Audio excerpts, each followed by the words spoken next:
It is my pleasure to introduce Marcia Brooks, who is the owner and director of the Lakewood Avenue Children's School in Durham. If you don't know it, please go and visit. A beautiful location and program. She was also the organizing of the Wonder of Learning Activity Education project from Reggio Emilia, Italy, that was shown for several months here in Durham. Anybody attended? Anybody here? Okay. Okay, it was revealing for us to go through the material of children, the material produced by children. Marcia, we have known Marcia for many, many years. We were also very young when we met. She was a student at the College of Design in industrial design, and she was already studying environmental design for young children, very interested in the field. So it's my pleasure to introduce Marcia. The floor is yours.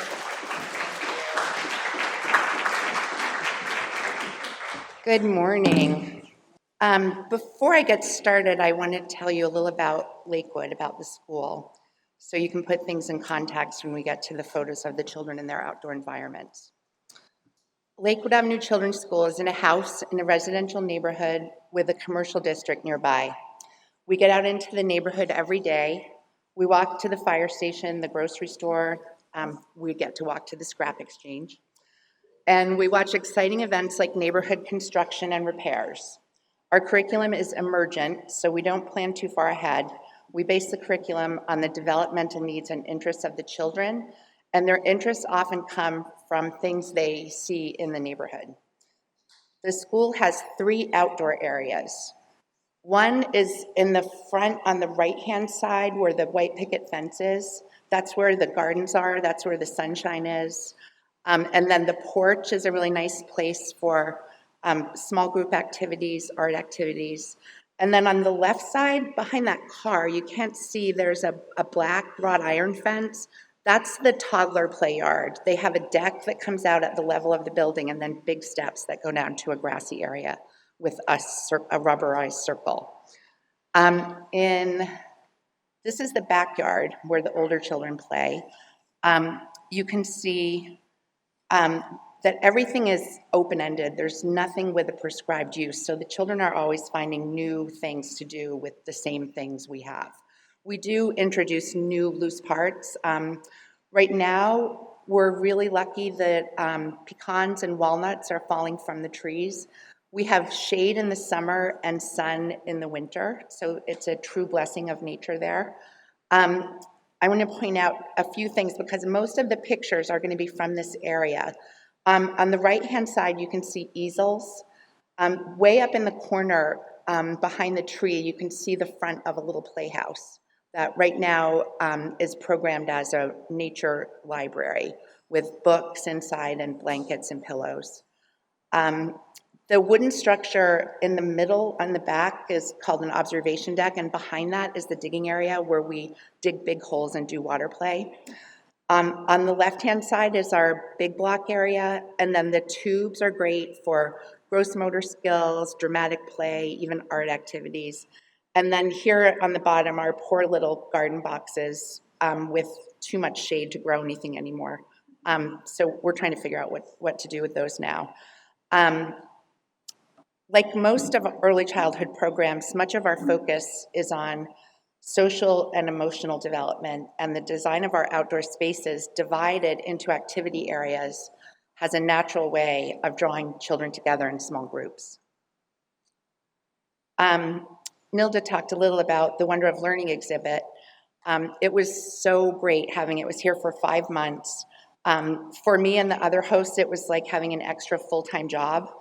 But we did get to be with the exhibit a lot, and I know, a profound effect on all of the hosts, and I think on most of the people who visited the exhibit. My favorite part of the exhibit was a conference that the Reggio children, it was a NARIA conference, and 2 Italians came to present, and I got to be their guide.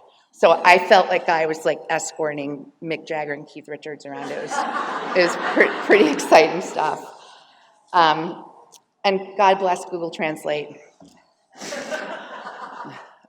Sorry about this bad picture. Reggio children is very protective of their work, and this was the only picture I could find on the internet of the exhibit. We were not allowed to take photos of the exhibit.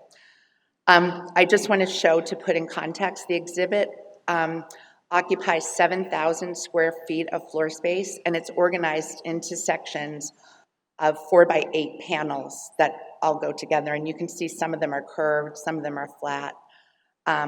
It moves around twice a year. So I think it's in Ann Arbor now and heading, I think, to Madison. Reggio Emilia is a small city in northern Italy that used to be known for its famous food, Parmigiano Reggiano, the one that comes on the big wheel that we pay a lot of money for at Whole Foods, traditional balsamic vinegar, and Parma ham. It's also my husband who's here. Hi, Andy. He said you should also tell them that it's where Lamborghinis and Ferraris come from. I wanted to show you, it's bigger than Chapel Hill, smaller than Durham.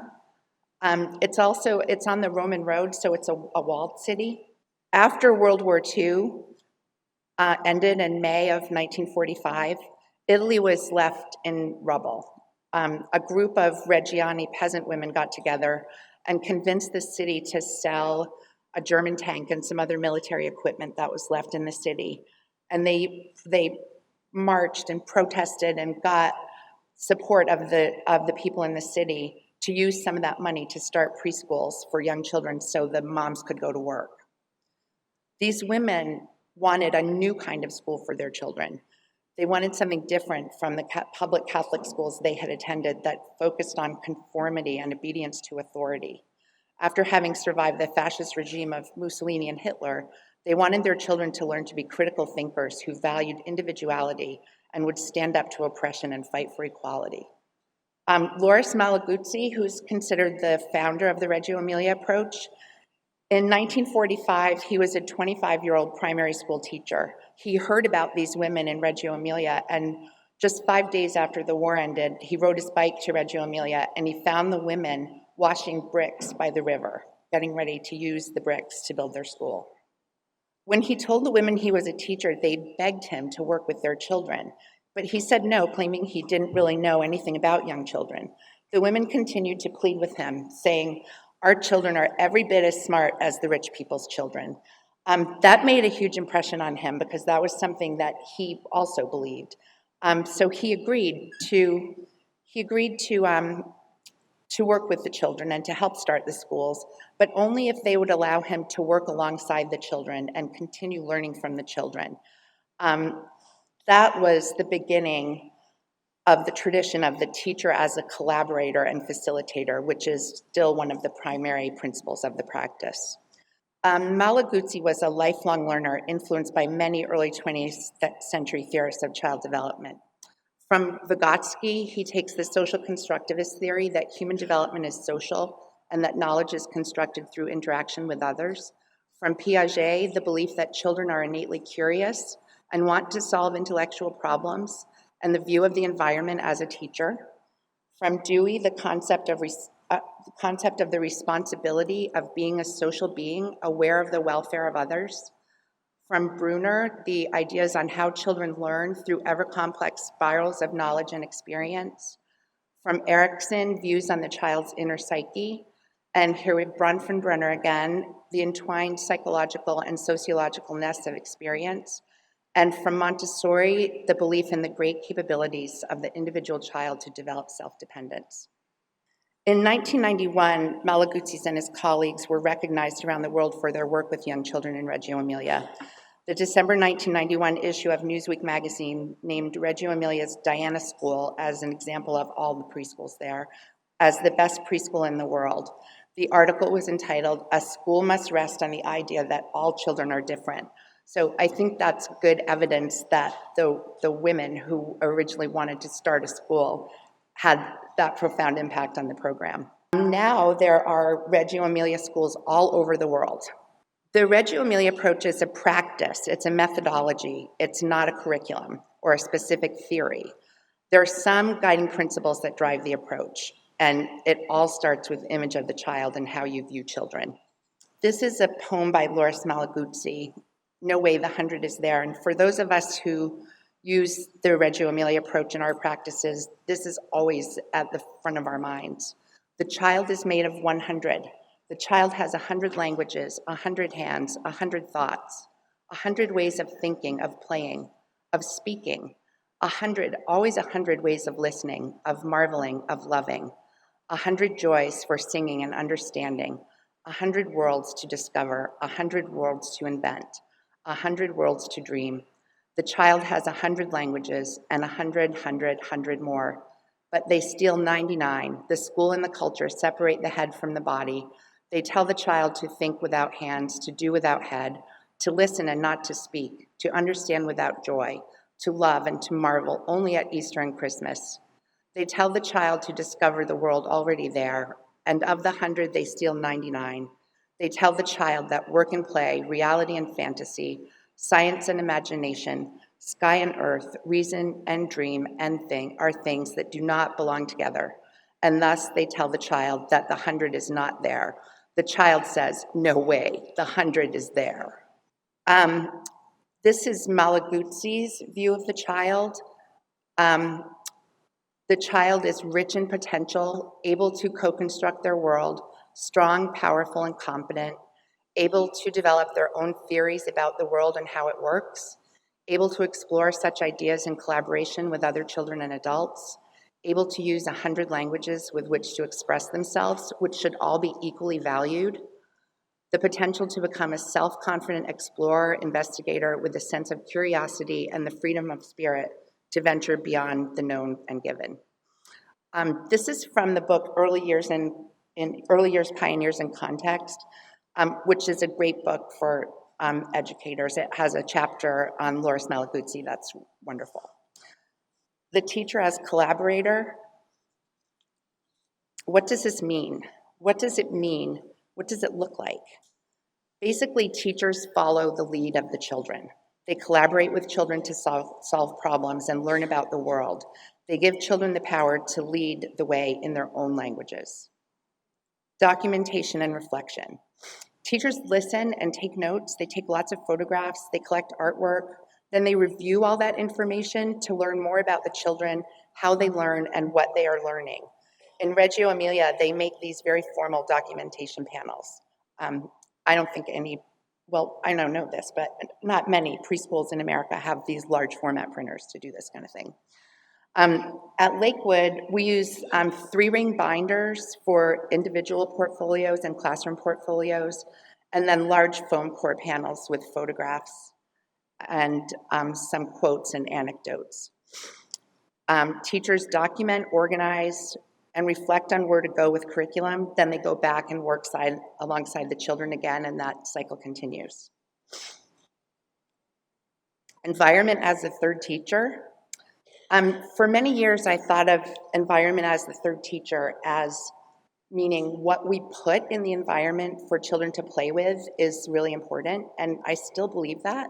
But since the exhibit was here, I also now believe that they're talking about the actual environment and what we put in it, but the environment. So these children were attracted to these shadow lines on the deck, and then the boy in the blue jacket realized his shadow also showed, and that when he moved, his shadow moved. Reciprocal relationships between children, families, and teacher. Malaguzzi really valued the effort and the ideas of the women he found cleaning bricks, and always kept families engaged. Parents can help children and teachers with special projects, volunteer on parent-teacher work days, and share their knowledge. We have our preschool room set up so that parents have to walk all the way through the classroom to get to their kids' cubbies. It means they see what the children are working on every single day. And this is a grandmother who came to the school and spent about an hour taking pictures and shared the pictures with the teachers. That's my daughter, who's now 16.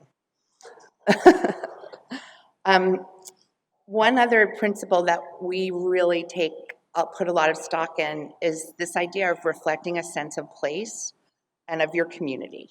So I was in Boulder, Colorado at a conference in 2008 when the Wonder of Learning exhibit first came to the United States, and all of the important Italians were there. And this American teacher walked up to one of the Italian speakers and said, "I'm so excited to meet you. I work at a Reggio Emilia school." And the woman said, "Really? You work in Reggio Emilia?"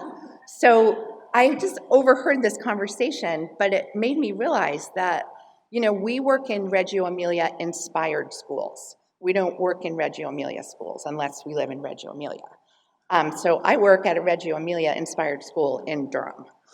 Um, and I told you earlier that we're in a residential neighborhood where exciting things happen right outside our doors every day. All the children watch diggers like this and like this. And these intense watching sessions turn into play, like these scenes from our hollow block area, right? You notice the construction vest and the firefighter coat and the hat. There's always a lot of vehicle building. He has built a bulldozer and has one right behind him. Another vehicle, a train. We can hear the train from our yard, so lots of trains get built. Lots of trains, bulldozers, fire trucks, slides. Another slide. So the blocks really become a way for the children to explore their bodies in space. Climbing. This kind of structure requires children to work together and to work with a teacher so that they can all be sure the structure is sturdy. So even inherent in the materials is kind of the teacher as collaborator. Perching. There were actually 6 of these that kids built. They were so inspired by the first one on the left. But I could only show 3 because there was the 4th little boy is someone whose parents don't allow his photos to be shared. So imagine 6. Balancing. This kind of structure was specifically built to climb on and not to drive. The children call this a tricky course. They say, help us build a tricky course. Another building material that combines fine motor and gross motor skills. You can really see the concentration on this girl's face and this boy's. And here they see that they can both fit inside this structure that they built. These are like giant tinker toys. And the children can build much larger structures with them, not only because they're lightweight, but because if they fall and land on the children's heads, they won't get hurt. But I think it's a really different type of building where the negative space becomes really part of what they're doing. All the children at Lakewood have raincoat and rain boots that stay at the school. We prescribe to the Swedish theory of no bad weather, only bad clothes. And we spend about 3 to 4 hours outside every day. And of course, not all children want to keep their feet dry. This is the beginning of a lake that the children made. I love this and the next picture. See the boy in the red shirt who's just watching right now, but you can tell that he's really happy to be watching. He has a big smile on his face. And look at the cookie sheet about midway on the right-hand side. And now you see the cookie sheet still, and now he's taken a shovel and he's using a bucket to clean out the lake even more and put some of the wet sand in a bucket. For this child, the lake became a full sensory experience with the hose still spraying from above. And after his lake adventure, he's soaking wet and covered with dirt and nature particles. But he's seriously looking at something. He found a worm. This child loves worms. I have at least 2 more pictures of this child with worms to show you. This is what water play looks like in the toddler yard. They do most of their water play in a sensory table, especially at the beginning of the school year, so that kids can kind of dip in as they're comfortable. Not all kids are comfortable getting right in right away. So this girl, she was very cautious for a little bit.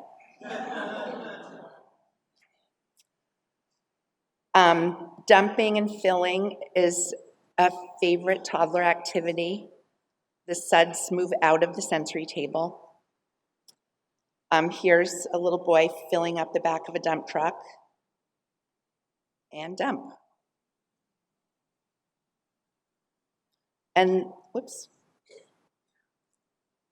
And this boy realizes that sometimes suds can have real substance and actually be carried around.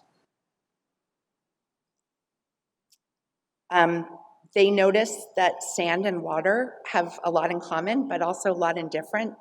But it's nice that the sand slides right through the funnel like water. Where did it go? The children do a lot of cooking outside. Here these boys are making a cake. We moved this table out of the playhouse and put this tie-dyed sheet over it, and it created this new environment with a different atmosphere that became kind of cozy, but still outside. This boy made bug soup every single day. It was how he and his mother made the transition into school each morning. They would put all of his things away, and then they'd go out onto the playground, and he would say, "Mama, help me find the bugs." And they would walk around the playground collecting all the bugs, and she would say, "Okay, have a good day. Make me some good bug soup." We also do a lot of gardening with the children at school, and it's another great way to have the teacher as collaborator. And we also think it's really good for kids to learn where food comes from. She's gently spraying these new seedlings and then planting green beans directly into the soil, collecting water and watering. So this is what this garden bed looked like in May, and this is what it looked like in July. Picking and eating the green beans they grew. Some kids like them, some aren't sure, it looks like. I love these carrot pictures because this is the first time these children have seen homegrown carrots, and they're looking a little bit like, what is up with this carrot? But good enough to eat. And then this girl, same reaction. And this, I love this. It's like, are you really a carrot? But then the pleasure of gathering the entire bunch.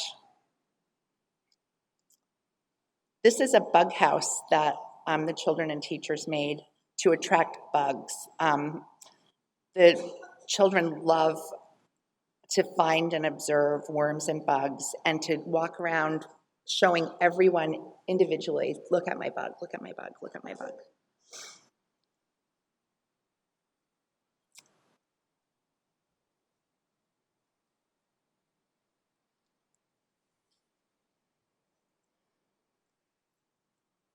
I love this picture. She's really concentrating, but you can tell she's just a little cautious. She's not quite sure what's going to happen next. And here, that's the worm boy again on the left. They're looking for bugs in an old log. And here he is. He found a worm.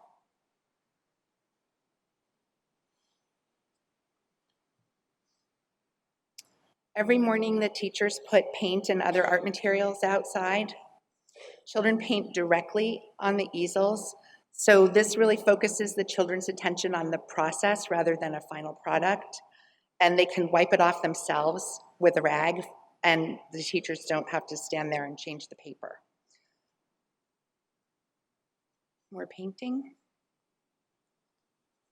They can work together. This paint trays were set up on a table, and this little girl took hers to a different spot and started painting there, and her friend is just watching, the farmer. And inside one of the tubes,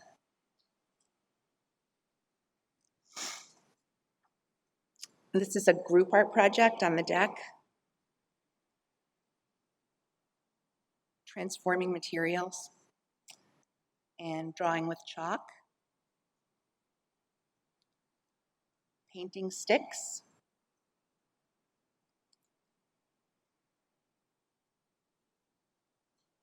These next few pictures are from the natural materials atelier that was set up at the Wonder of Learning exhibit.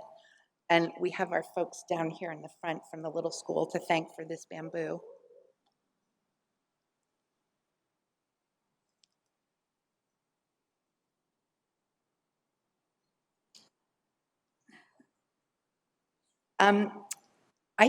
One of the things I like about this picture is it provides some evidence that the Reggio Emilia approach is not expensive. If you can get all of these things for free in the woods in North Carolina. Combining natural materials with clay.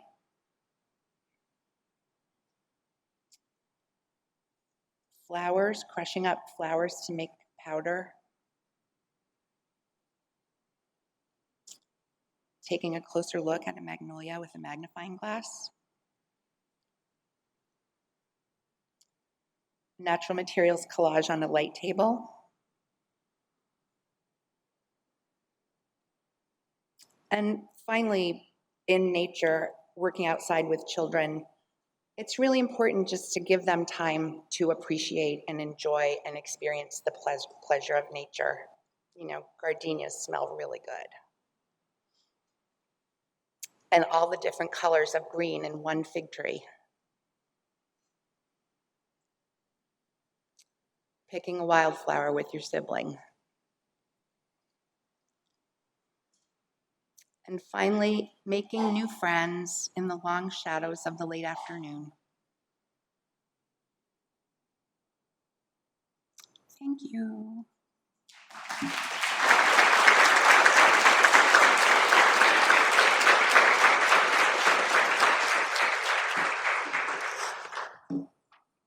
Questions? Thank you, Marcia. My pleasure. We have time for one or two questions. Let's see. There. We have 33 children, 3 classrooms, 1 to 5. We have 8 1 to 2 year olds with 2 teachers, 9 2 to 3 year olds with 2 teachers, and 16 3, 4, and 5 year old preschoolers with 2 teachers.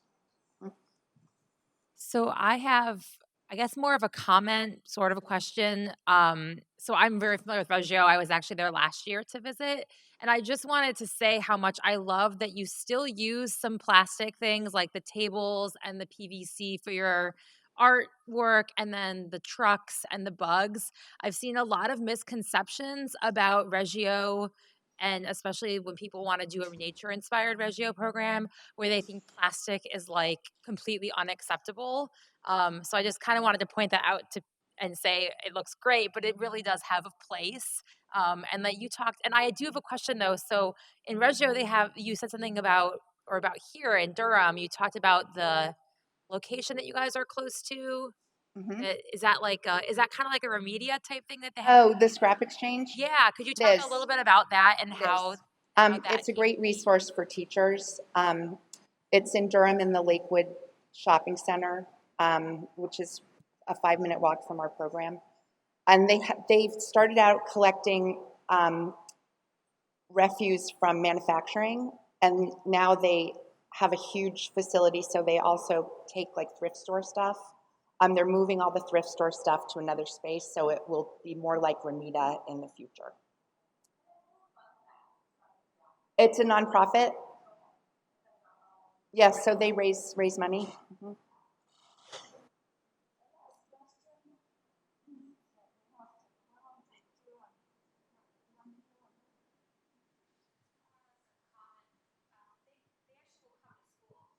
The scrap exchange?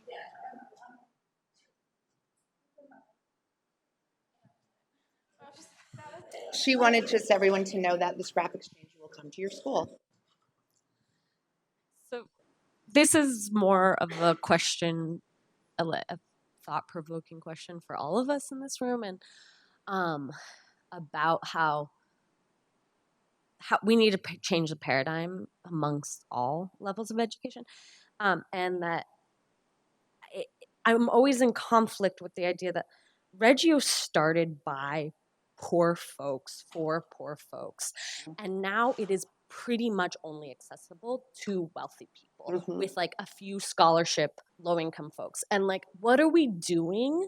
Like, how is that appropriate or Reggio? Like, how is it? And of course, we need to be paid as educators and we need to have our resources, but what does that do to the substance of that kind of program when it's only accessible or primarily accessible to wealthy people, wealthy families? So our host committee had that very concept in mind when we were planning for the exhibit to come to Durham. And part of our goal was to provide equity access to the exhibit and to share our knowledge and the knowledge from the exhibit with teachers who worked in public schools, teachers who worked at Head Start programs, more at Ford programs. So small group of people in the United States who have these expensive private schools who use the Reggio Emilia approach are trying to share the knowledge with the public people and the Head Start people. And it's not wrong of us to do it, but it's important for us to share it. Hi, Marcia. How are you? I'm your neighbor. You are? I'm your neighbor. So I'm kind of speaking from personal, but maybe this is something thinking about to add on to your question about getting this approach more to urban children. We'll see a greater impact on some of the things that we all think are valuable for families and children. Wanted to see if maybe folks were kind of open to forming collaborative partnerships and things like that to mentor some of these programs like we'll walk from you. And so I'm kind of speaking on personal, but I think that's a way to kind of expand this learning and this knowledge that we have, and we can impact more families if we did more collaborations, did more partnerships, and kind of got outside of just our norm. It's going to take some time, some effort, but hey, I'm going to reach out. Yeah, please. Okay. Part of our responsibility of hosting the exhibit was it's a 5-year commitment. So the first 5 months was actually having the exhibit in Durham, and now the year and a half after that is we're responsible for professional development and community outreach. So if anybody wants to get involved in that, you can look on our website, lakewoodavenue.com, and find a way to get in touch with me. Okay? Great. Thank you. Thank you very much. So thank you. I think we already have an action here. That is, something is going to happen for the benefit of children.